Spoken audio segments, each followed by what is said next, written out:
Hello and welcome to Big Orbit's unboxing of the brand new Imperial Assault expansion Twin Shadows. My name is Simon and I'll be going through the box today. So this is the first big box expansion for Imperial Assault. So there's lots of cool stuff in here, and there's new models and tiles and things for campaigns and skirmishes. So we're going to jump straight in there. So I'm basically just going to go through the box and show you the contents so you can have a look and see what's in there. Let's see. Let's get cracking. So, winter catalogue from 2014, very useful. Obviously a rule book, so you can use all these wonderful new missions and characters. So there's loads of stuff in this box set. Everything comes with an expansion icon on it as well, if you ever want to separate it back down to its core components. You have new things like device tokens and new deployment restrictions. There's also new campaign. There's 6 new missions, so you can use these as side missions for your existing campaigns, or just run it as their own sort of mini campaign if you like, which is entirely up to you. Some of the epilogue stuff, we'll skip through that quickly. And there we go, there's the Twin Shadows campaign log that you can use. So, rulebook, always useful to have one of those. We've got a skirmish map sheet. So you get 2 new skirmish maps. So the first one is Mos Eisley Cantina. And then we, Mos Eisley Cantina, sorry. So on the back is just the new figures. I'll be doing videos for those later, so join us later for those ones. So we have some identifying stickers here so you can identify squad numbers, and there we go. So tiles. These are the new tiles. Let's see if I can get through this cellophane prison they're currently trapped within in a quick time. Ooh, maybe not. So you get more damage counters as well, because it's a fancy fight game and always need lots of tokens. So you get a load of new tile maps, so nice big desert sand areas, and you can see sort of like the introduction into some of the new Imperial bases as well. Nice cantina tile, anyone? Yes, yes it is. And we've got some of the tokens. So this is for some of the characters. So you don't actually get any figures for Boba Fett in here. That's in the expansion, as along with C-3PO and R2-D2, unfortunately. So cantina, and then onto an Imperial base. And then we've got the device tokens, more strain, and again, new tiles, more of a desert setting, and then an Imperial base. So, first thing we see, lots of new miniatures. So we've got in here, so I'll pull them out into there, and then go through them.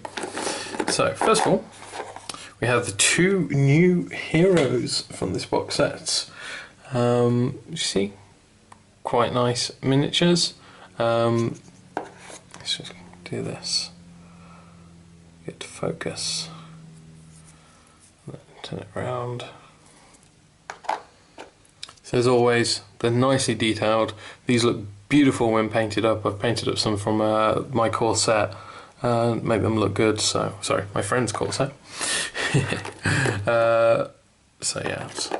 Then we have some new stormtroopers. So let's get those out. So we get 4 of these in here, and these are the new heavy stormtroopers. So you can see they've got nice big blaster rifle weapons. And backpack on there, big power pack to keep that gun going. So you get 4 of those in there, and you also get Tuscans. Who doesn't love Tuscans? So, with their big gaffy sticks and long flowing capes. Again, the detailing on the models, very nice. There's lots of nice little details. Very flowing and dynamic pose, which is cool. And again, you get 4 of those in there as well. So there's 10 new figures in here altogether. So there's quite a few figures. So we have here the new hero cards. So you have Biv Bodrick first. A vengeful gorilla. As in gorilla fighter, not the animal. So he's your sort of new heavy guy for the Rebel Resistance, the Rebel Cause. His abilities, we have close and personal, so action and 2 strain to perform a melee attack using a red and yellow dice, then perform 1 additional attack with a ranged weapon targeting the same figure. Pretty cool. And deadly precision, so for a strain, use 1 attacking to reroll 1 attack dice. As you see, he's got 13 health, which is a nice amount of health. Most heroes have about 10. 4 endurance and 4 speed, so he's not the fastest, but he's got good endurance. His attribute tests are pretty decent, strength particularly. And then when he becomes wounded, goes down to 3 endurance, 3 speed, and again he retains up close and personal on that one. So that's Biv. We then have Saskateft, the brilliant engineer. So this is a new rebel engineer. She has battle technician. So for a strain, you can during activation, you or an adjacent friendly figure to claim a device token, which is something new we got in here. You can do this once per activation. Practical solutions. When a figure declares an attack, it may discard 1 device token to add a surge to the attack results. And when performing an attribute test, a figure may discard 1 device token to reroll 1 dice. So those devices can be handed out and made useful to help other players. 11 health, 4 endurance, 5 speed, and a white defense. And again, her attributes, everything there focusing obviously on the tech. And then when she becomes wounded, she maintains the ability to create the device tokens, but only has the practical solutions, which is when attacking, gain a surge from a device. So that was Saska. Then we have down here lots of new cards. So we have here Fire in the Sky. So this is a Deep Space Imperial card. I'm not going to show these too much, just in case people don't want everything spoiled for them. Again, it's got their time period stamp on there, which is cool. We have the Death Mark, Strike and Subdue. So if you want to read these properly, pause the video and have a look. Infiltrated, Advanced Prototypes, Data Security. And then we're on to these. So, Drinks and Dealings. A figure can interact with a contact for its player to gain 2 VPs once per round. So these are used for skirmish. Battlefield Engineering. Then we have another side mission, Hunted Down. Past Life Enemies. Shady Dealings. Canyon Run. And then we're on to the deployment card. So we've got the Heavy Stormtrooper here. So this is the new Stormtrooper type. So it costs 6, reinforced with 3. So he's got default 2 accuracy, which you'll see why. Surge for a damage, and then Surge for a blast 1. His ability is composite plating while defending. The attacker is 4 or more spaces away. Apply +1 block, that was it. +1 block to the defense results. So as you can see, 6 health, 3 speed. So he's quite slow, hitting where he needs the accuracy. Attacking with a blue and a red dice, so that blue adds the range, red adding the damage. So not quite as hard punching as the Web Blaster, but still pretty damaging, especially if he gets that surge off. And he'll, with that speed, but with the accuracy, he'll be staying hopefully at range. You then get the Elite version. This costs 8 with the reinforce of 4. Still +2 accuracy, but he surges for +2 damage and surge for blast 2 instead. So it just increases the surge abilities and adds an additional 2 health up to 8. We then have Kane Somos. So this is the Trooper Commander. He got his own expansion, which I'll be unboxing later. This is a leader for the Stormtroopers then. So his costs you 10. He surge for damage and surge for a Pierce 1. Firing squad special action, choose up to 2 adjacent friendly troopers. Each of those figures may interrupt to perform an attack targeting the same figure. so that's pretty deadly. Lots of fire coming off those troopers. And then squad command, choose an adjacent friendly trooper. That figure becomes focused. The focus being very useful to have. 12th health, 4 speed, so speed's average. Defense just a black dice, and attacking with the double blue and green. So again, it's more of the range on that one. We then have the new Tusken Raiders. So they count as mercenaries. Cost you 5. Sorry. Cost you 5 to buy them, and 2 to reinforce. They have the weaken condition, which I'll show you the reference card for that shortly. He also can surge for a cleave.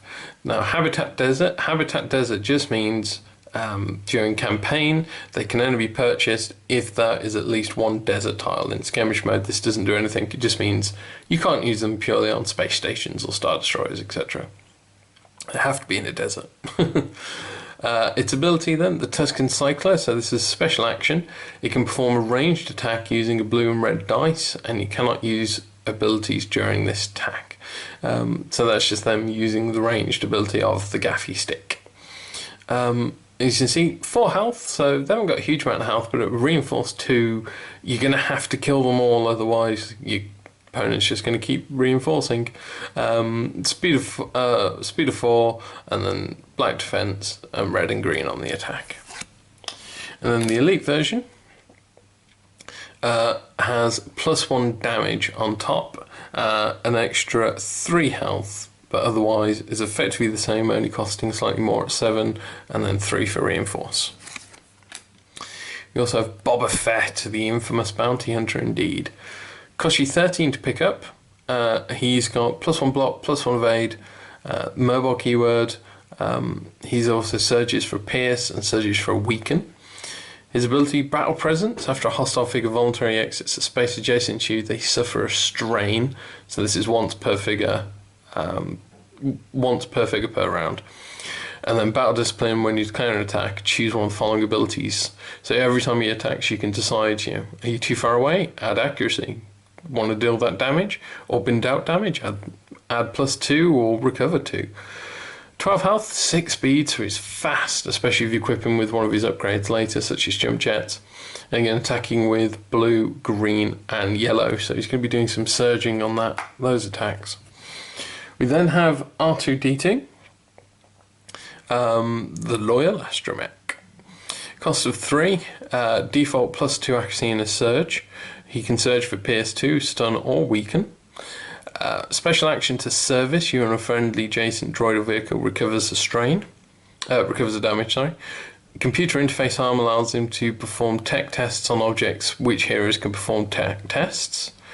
Elite figures receive 1 success. And then lucky, while defending, if you roll a blank result, add +1 dodge, that was it. Add +1 dodge to the defense results, which cancels all of them. So this is going to be incredibly hard to hit R2. So similar here, this one is used for skirmish mode. The previous one was used for campaign mode. You can see there's this symbol on the top there. So again, it's very similar. The difference being the scomp link, if you're adjacent to a terminal, your player draws a command card. That's the only real difference between the two. We then have C3PO. So he's got the Inform special action to choose an adjacent friendly figure to become focused. Very useful. Cower, while defending, while adjacent to a friendly figure, you can re-roll a defense die. Distracting, while the friendly figure is defending and you're adjacent to the targeted space, apply +1 evade. Sorry, it's been a long time since I've played Imperial Assault. +1 evade to the defense results. But he cannot attack. Notice there is no attack value. And he has a white defense dice. Then for skirmish mode, we have the new heroes. Biv Bodrick. 8 health, so a good amount of health there. Very similar to his normal hero, as you'd expect. With the same close and personal. Then he also has into the fray while defending. You've got within 3 spaces of 2 or more hostile figures. Apply +1 block to the defense results. And then Saskateft. So unstable device here. Choose the space within 3 spaces and roll a yellow die. Each figure on or adjacent to that space suffers a damage equal to the damage results. Then you suffer a damage as well. That's a very unstable device. And shady contracts, you may include up to 1 non-upgrade mercenary deployment card in your army. So, ooh, those are some shady contacts there. So those are the deployment cards. You also get in here a nice big wad of upgrade cards and other components. So let's have a look through those quickly. So Hidden Trap from Saskia here. Let's just colour that so the camera focuses a bit more. So Hidden Trap, special action, choose a terminal, each figure adjacent to the terminal suffers 2 damage. Brutal, absolutely brutal. Stay down for Biv. After resolving close and personal, if the target was not defeated, you can then perform an additional attack again, but it does stun him to do that. Cruel Strike. Perform an attack. This attack gains Pierce and Weaken. And here we have the Weakened. So this is the Weakened condition. While attacking, apply -1 surge to the attack. While defending, apply -1 evade to the defense and discard at the end of the activation. So you can't actually actively get rid of this. You just, unfortunately, have to wait for this condition to drop off. So you get 4, as always, in there for those. So you have some upgrades items here. So we've got the Repeating Blaster. It's a heavy blaster with a surge for an accuracy in red and blue dice. And then we have this is, just to double check, this is Biv's upgrades experience cards. So he can advance after he defeats an adjacent figure. You can interrupt to place your figure in one of the spaces it defeats. Basically, just keep surging forward with him. You can then shake it off. Oops, sorry. Exhaust this card at the start of activation to test strength. If you roll 2 or more successes, you may recover 1 strain or discard a harmful condition. So it just keeps tanking. Crushing Blow. While performing a melee attack, you can exhaust this card if you're doing close and personal to gain Surge, Weak, Stun, or the attack gains Surge +2 damage. Useful. Into the Fray. While defending, if you're within 3 spaces of 2 or more hostile figures, apply +1 block to the defense. And then we have a Vibro Bayonet modification. So this is a modification for a ranged weapon, and while performing close and personal, the attack gains +1 damage, Pierce 1, and Bleed. So this costs 3 XP for him to earn, but that is so worth it. We also have the Trophy Armor. So +4 health, and exhaust this card while defending to re-roll a defense dice. So yes, I'm sure there's a very good story behind that one. We also have Stay Down at 4 XP. 2 strain to exhaust this card after resolve close and personal. If their opponent was not defeated, perform the attack again targeting the same figure. So you can see there's these multiple attacks coming through. And then Final Stand. Special action to deplete this card to recover strain equal to endurance. Move a number of spaces up to your speed and perform close and personal without using an action or suffering the strain, but then suffer 2 damage and become stunned. So you can just charge forwards and make that Final Stand. We'll then have a look at Saskia's. So she starts with a modified blaster. Lots of surge results there, so you know, a few different things that can happen when she does her attack. Unstable device, we saw this on the skirmish card, but once you're in figure's activation, he may suffer 1 damage and discard a device token to choose a space within 3 spaces of his figure and roll a yellow dice. For each hit, they take a hit, and you also, on or adjacent to that space suffers hits equal to the hit, so it doesn't deal any automatic damage to yourself. Pardon me. The Toolkit. Exhaust this card while performing a tech test to apply +1 surge to the results. And you can also, when a friendly figure performs an attribute test using practical solutions, apply a surge as well. Structural weakness, exhaust this card while attacking an object to apply +2 damage to the attack results. Useful for getting through those doors. And exhaust this card while attacking a droid or vehicle to apply +1 damage. Energy shield, while defending a figure you may discard 1 device token to apply a block or evade to the defense. You can use this multiple times. Battle Technician can be used twice per activation. So that's twice you can create device tokens, and you can attach an additional modification to each weapon.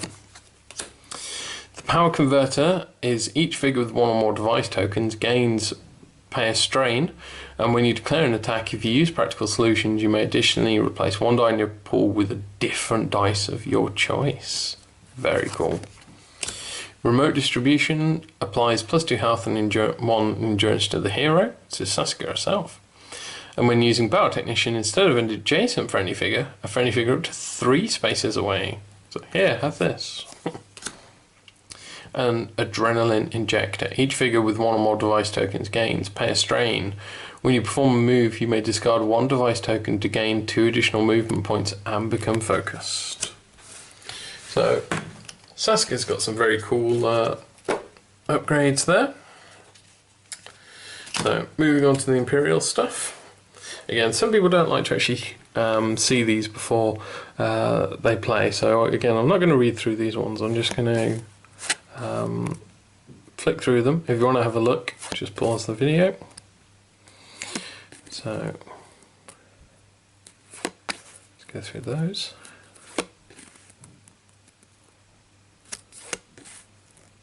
Because like I said, some people like to have, have these things as a surprise. Which is fair enough. Back to Field Officer. Then on to the purchasable items. So Tatooine Hunting Rifle. It's a pretty cool rifle. Not going to be high on damage, as you can see it's just double blue, but it's going to have good range and those surges to weaken or focus. So this is more of just applying status effects, this rifle. A gaffy stick, fantastic. Good on the dice there, pierce and weaken. We have the E3 carbine, so it's a pistol carbine. 2 actually is cool, double green, yep, with +2 damage and a pierce on the surges. Plasma cell. So this modifies a weapon, grants it pierce 1 and to surge to add damage. Of the Hidden Blade. So you can deplete this card at the start of your activation and choose an adjacent hostile figure. They suffer 2 damage and become weakened. Oof, very nasty. DLT-19. So again, blue dice, lots of range on there. Green dice, adding surges. Surging for damage, and double surge for a focus. Very nice. Going down, we then have some mission rewards. So we have some tech goggles. So this is some Saskia's equipment. We have Hunt Them Down ability. So while attacking an Imperial trooper, apply +1 surge to the attack results, and the attack gains pierce. Oof. Poor troopers. We have Counterparts, where during setup of any mission, when deploying rebel figures, return this card to the game box to deploy either R2-D2 or C-3PO as an ally at no threat cost. And it does not count against your ally per mission bonus limit. We then have Bounty. When you deploy a hunter, reduce its deployment cost by 1. And Surveillance Operatives. Deplete this card during an activation to choose up to 3 trooper or leader figures. Each of the chosen figures may interrupt to perform a move. And then, lastly, we have some random gear, macro binoculars. So this is a tool. You can discard the card while the friendly figure is attacking in your line of sight to apply +1 surge and +3 accuracy to the attack results. So if you want to make sure you get that shot in successfully, macro. And chance cubes. At the end of a mission, you may discard a crate token to roll 1 blue dice. If the accuracy result is 4 or higher, the heroes receive 200 credits. So you can take a chance gambling those 50 credits for nothing or for 200 creds. Useful in the campaign if you want to buy some of this new exotic gear. And there we go. That is everything in the Twin Shadows box set. There's plenty in here to expand the game, lots of stuff, not just for campaigns, but also for skirmish play. You're going to get a lot of use and a lot of value out of this. Adding the new characters makes playing through the campaigns that little bit fresh, adding in a bit new variety, which is cool. Again, the new tiles look fun, some cool corridors in there, especially looking forward to having scenes in the cantina. Like that. It's cool. And say, they have brought out the expansions which give you figures and new cards for these guys. I'll be unboxing those later, so take a look at those videos. And yeah, there we go. So, that is everything in the box. I hope you've enjoyed watching. Remember to like and subscribe. Check us out later as we'll be doing some more unboxings for Imperial Assault. I hope you've enjoyed watching. Bye.